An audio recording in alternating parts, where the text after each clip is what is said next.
বন্ধুরা, আবার প্রমাণিত হলো সিদ্ধার্থ শর্মাই হচ্ছে আসল খুনি। দাদার প্রতি তার কোনো প্রেম শ্রদ্ধা ছিল না, দাদার প্রতি শুধু প্রেম শ্রদ্ধা ছিল পয়সার জন্য, টাকার জন্য। তাই দাদার এই দুর্বলতার সুযোগ নিয়ে এই খুন। কি বলছে বন্টি আর একবার শুনুন। ডেফিনেটলি সিদ্ধাৰ্থ শৰ্মাৰ এটিটিউডটো বহুত বেছি ৰুড আছিলে, বহুত বেছি ৰুড। মানে এনেকুৱা দেখায় যেন সিদ্ধাৰ্থ শৰ্মা নিজেই মানে জুবিন দা হয়, তেনেকুৱা দেখায় আৰু যেন দাদাতকৈও ওপৰত, মানে তেনেকুৱা নিজৰ। ভিডিওটি আরেকবার ভালো করে দেখুন। জুবিন দা কিন্তু জলে নামতে চায়নি।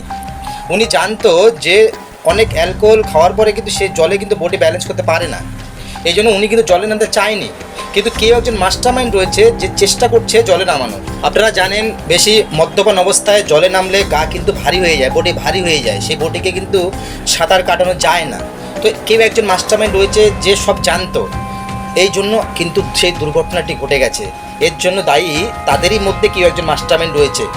সেই মাস্টারমাইন্ডের নাম আপনারা সকলেই জানেন, কমেন্টে জানাবেন এবং ভিডিওটি শেয়ার। জুবিনদার খুনির মাস্টারমাইন্ড হচ্ছে সিদ্ধার্থ শর্মা।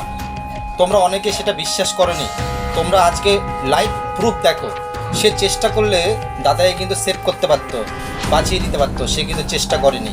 তোমরা দেখো সেই ভিডিওটি। এই সেই বদমাশ বন্ধুরা, দেখুন আপনারা বারবার, এই সেই বদমাশ যে দাদার স্বপ্নগুলোকে ভেঙে শেষ করে দিল।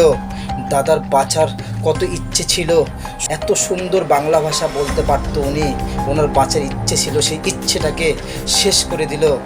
শুনুন উনি কি বলছে। সিনেমা আসবে, সব কিছু আসবে, আবার আসবে, গান গাইবে নিশ্চয়ই। আমি বাংলায় আছি, আসামে আছি, বলিউডে আছি।